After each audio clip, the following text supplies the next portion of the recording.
Gente, observe esses exemplos aqui de frações equivalentes. Então, eu tenho 4 proposições e eu quero julgar essas proposições como verdadeira ou falsa. Então, primeira delas, um terço equivale a 3 nonos. Então, vamos observar aqui a tábua de frações.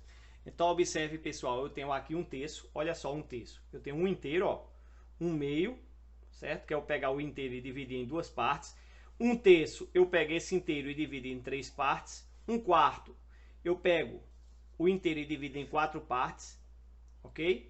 E vou ter aqui um quarto, um terço, um meio e assim por diante. Então, a pergunta é, um terço equivale a 3 nonos? Então, vamos observar aqui os nonos aqui, olha só. Observe aqui, 3 nonos, 1 nono, 2 nonos, 3 nonos. Então, vou usar aqui a régua para facilitar. Vamos usar aqui, ó, 3 nonos, pessoal. 3 nonos é esse pedacinho aqui, ó, que vai daqui até aqui. 1, 2, 3 nonos. 3 nonos e 1 terço. Ó, 1 terço lá, ó. Eles são equivalentes? Sim, ó. 1 nono, 2 nonos, 3 nonos e 1 terço. Então, eles são equivalentes? Sim, então a primeira proposição ela é verdadeira. Vamos botar aqui um V de verdadeiro. A segunda proposição, 2 quartos equivale a 1 meio. Então, pessoal, observe aqui, 2 quartos. 1 quarto, 2 quartos. Então, 2 quartos é tudo isso aqui, ó. Será que 2 quartos equivale a 1 meio? Vamos colocar a régua em 2 quartos. 1 quarto, 2 quartos. Olha só, 1 meio, ó. Ó, gente, ó, exatamente. 1 meio equivale a 2 quartos e vice-versa. 2 quartos equivale a 1 meio, verdadeiro. Agora observe a outra. 1 terço equivale a 3 sextos. Vamos observar. 1 terço, tá aqui 1 terço, ó. E 3 sextos. 1, 2, 3 sextos. Vamos colocar a régua aqui em 3 sextos. Olha só, gente. 1, 2, 3 sextos. Equivale a 1 terço? Não, falso. Então a terceira proposição ela é falsa. Agora observe, 1 meio equivale a 3 quintos. 1 meio, tá aqui 1 meio, ó, metade de um inteiro, porque o inteiro é todo. Equivale a 3 quintos, cadê 3 quintos? 1, 2, 3 quintos. Vamos colocar a régua em 3 quintos. Ó, 1, 2 quintos, 3 quintos. Equivale a 1 meio? Não, ó, 1 meio é menor. 3 quintos, 1, 2, 3 quintos. É maior que 1 meio, porque 1 meio só vem até aqui. Ok? Então, a quarta proposição também ela é falsa. Aqui eu tenho um exemplo aqui de frações equivalentes. Então, eu tenho essa fração aqui, 3 meios. Então, quantas frações equivalentes a 3 meios existem? Infinitas frações. Como é que eu encontro frações equivalentes? Se já existe uma fração dada, como é que eu vou encontrar as frações equivalentes a elas? Tem duas maneiras, pessoal. Posso encontrar através da multiplicação ou através da divisão. Então, observe aqui, eu tenho essa fração aqui, 3 meios. Eu posso pegar o numerador dela e o denominador e multiplicar pelo mesmo número maior que 1. Então, observe, se eu multiplicar tudo por 2, veja bem, se eu multiplicar tudo por 2, observe o que é que nós vamos ter aqui, ó. 3 vezes 2, 6.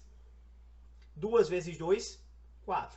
Mas eu poderia muito bem pegar e multiplicar tudo por 10, por exemplo. Se eu fizer aqui, ó, 3 vezes 10, 30. Se eu fizer aqui, ó, 2 vezes 10, 20. Então, se você observar, isso aqui é o que nós chamamos classe de equivalência de uma fração. São todas as frações que são redutíveis a 3 meios, certo? Essas frações elas são equivalentes, elas representam a mesma quantidade de um inteiro, a mesma parte de um inteiro. Observe a fração 20/8. Eu posso encontrar também multiplicando o numerador e o denominador por um número maior que 1. Ou então também eu posso fazer através da divisão, gente. Então você pode dividir o numerador e o denominador pelo mesmo número. Eu posso dividir aqui tudo por 2. 20 dividido por 2 é 10. 8 dividido por 2, 4. Vamos encontrar mais uma. Vamos dividir novamente por 2. Quando os dois números são pares, eu posso dividir sempre por 2. 10 dividido por 2 é 5. 4 dividido por 2, 2. Agora eu não posso mais dividir. Essa fração, quando eu fico dividindo uma fração, né? E que ela não pode ser mais dividir o numerador e o denominador por um número maior que 1, essa fração ela é chamada de irredutível. Então observe que para encontrar frações equivalentes eu posso usar a multiplicação e eu posso usar a divisão. Agora, esse processo que a gente utiliza na divisão, esse processo aqui de frações equivalentes é chamado de simplificação de fração, ok? Eu gostaria ainda que vocês prestassem atenção no seguinte. Gente, quando você tem duas frações equivalentes, elas têm uma coisa interessante, algo em comum. Observe.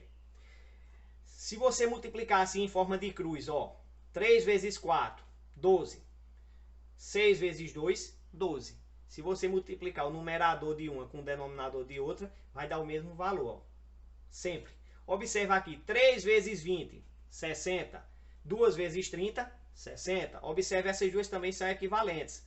6 vezes 20, 120. 4 vezes 30, 120. Observe aqui também.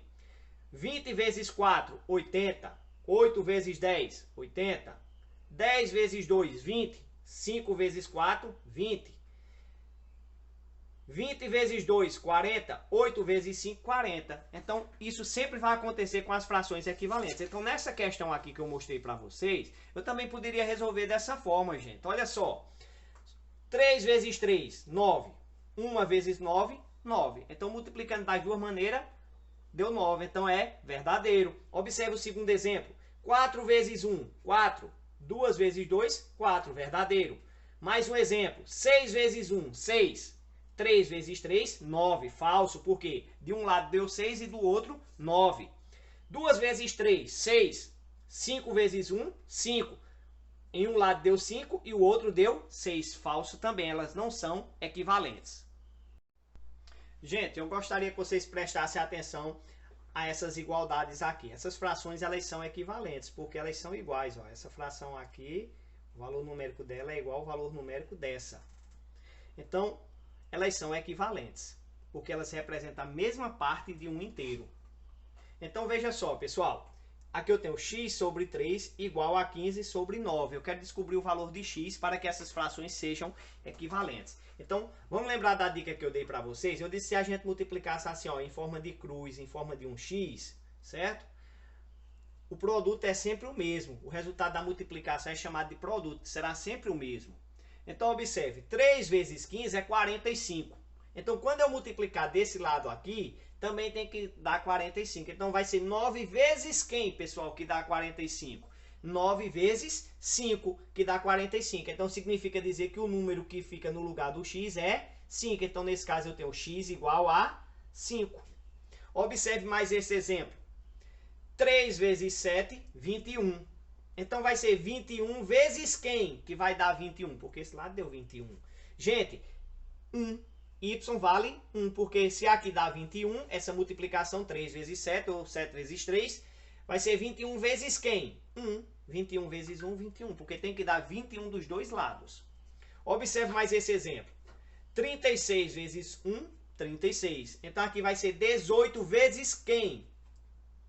Para dar 36. Vai ser 18 vezes 2, porque 18 vezes 2 é 36. Então, Z vale 2.